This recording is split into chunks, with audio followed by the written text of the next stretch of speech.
Hello and welcome to my 2024-2025 Premier League prediction video. Sit back, relax, have a cup of tea and listen to my soothing voice as I go through the table. In 20th place, I've gone with Leicester City. I just think the points deduction is going to hurt them too much. I think losing the manager, it's not looking good for them. They have got some Premier League proven players, so that is a bonus. So maybe they could do the Great Escape, but as of now, I'm making this table 20th place. In 19th place, I've gone for Southampton. I think it's a bit of a premature promotion, to be honest. I feel like Southampton didn't think that they'd come up. I personally thought Leeds would come up, and I think a lot of people did. They did sell a lot of the big players when they were in the Premier League.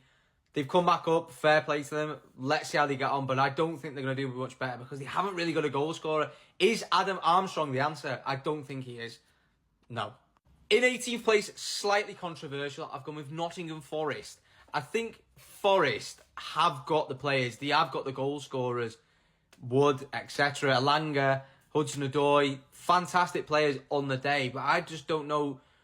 Are they going to gel yet? Have they gelled yet? I don't know. We will soon see. But I've gone, they're in the relegation zone. This could have easily been between these two teams. But in 17th place, I have got Ipswich Town. I just think they're flying, lad. I think they're absolutely on top of the world. I think they played great football last year. And I think by them watching Burnley make the mistake of trying to play their own brand of football in the Premier League, I think that they'll have learned from Burnley's mistakes. So I think that they're coming into this season sort of in, I don't know, they've learned from someone else, let's say. But I think the signings they've made as well, Greaves and Amari Hutchinson, great signings. The only thing that I do fear is that they've not got a lot of Premier League appearances between everyone in the whole squad. But stranger things have happened. 16th place, I've gone with Brentford. They've kept hold of Ivan Toney, which is really good. Thomas Frank, superb coach. I don't think he'll be at Brentford much longer. I think another team's going to snap him up. But I think they'll do okay. I don't think they'll be in a relegation battle as such, but they'll be in and around it anyway. Now, from 15th to 12th, it could be anyone's game. But I've gone with Everton in 15th. I think Sean Dyche's a really good manager. He'll keep them up in the league. But losing Onana's massive. They've not really replaced him. Keeping Branthwaite, good though. Really, really good that they kept Branthwaite.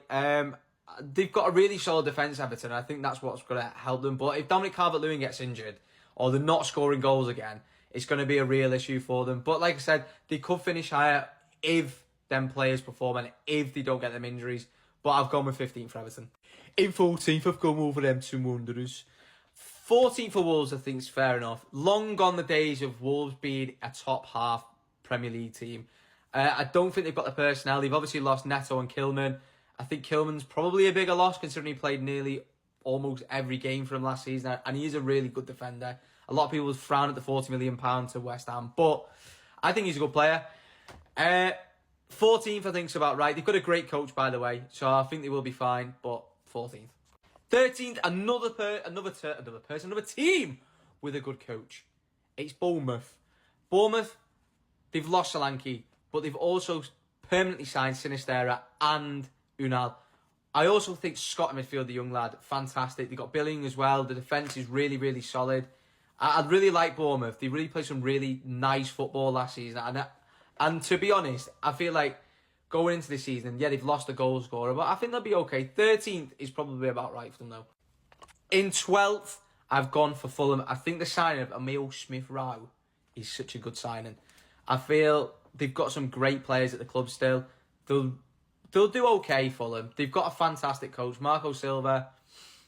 I mean, everyone knows how much of a top coach he is now, and I think they'll do fine. I think maybe one or two more signings between now and the end of the transfer window, and they could possibly even have a top half finish. But I think 12th's a safe bet with Fulham.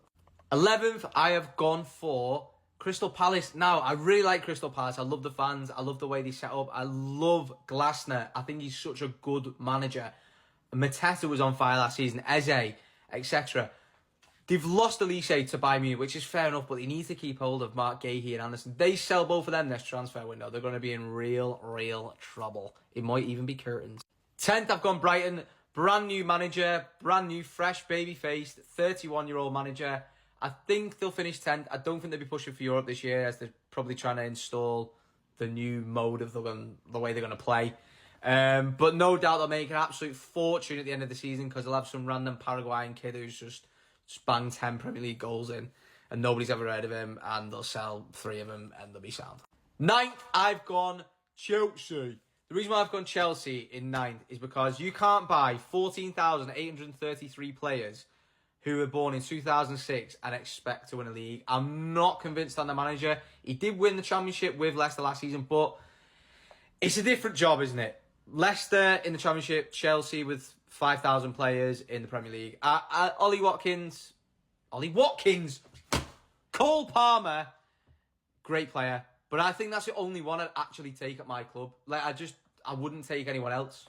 And that's how wild it is, how many players they've got. 8th, West Ham. I do think West Ham can finish higher, but their transfer window this year, oh boy, it's been good. Fulkrug, Somerville, Todibo, Kilman, some brilliant signings there. They really splashed the cash, and I like it, West Ham. I'll put them here in 8th, but I think they could finish higher. Manchester United in 7th place. I think United could either finish 4th, 7th, 9th. I really don't know. I've tipped them to go 1 place better than last year just because he made so few decent signings, but I am not convinced on Erik ten Hag. I just don't think he's the man for Manchester United. And listen, I like it because I'm a Liverpool fan. In 6th, I've got Newcastle United. Yes, Newcastle getting back into Europe, not into the Champions League. I think Champions League's still a little bit too much for them. They definitely overachieved 2 seasons ago when they got in the Champions League. But I do think getting back into Europe, getting into Europa League will be absolutely fantastic for them. If the players stay fit, they could even possibly push for higher. But I think 6th is the safest bet of the day. 5th, I've got Tottenham Hotspurs. Spurs will do better under Ange Postecoglou this year. I don't know if they'll get 4th, but they'll definitely do better. Solanke's a good bit of business, by the way. I know it sounds expensive, but he's been banging the goals in the Premier League and you can't deny it. And if you're denying it, you're an absolute tool. In 4th place, I've gone Aston Villa. I think Unai Emery is that good. He can go back-to-back 4 places for Aston Villa. They've got European football this year. The first time in a long, long time for Aston Villa. By the way, they've won the Champions League, so they're a big club. I think that they can go back-to-back 4 finishes.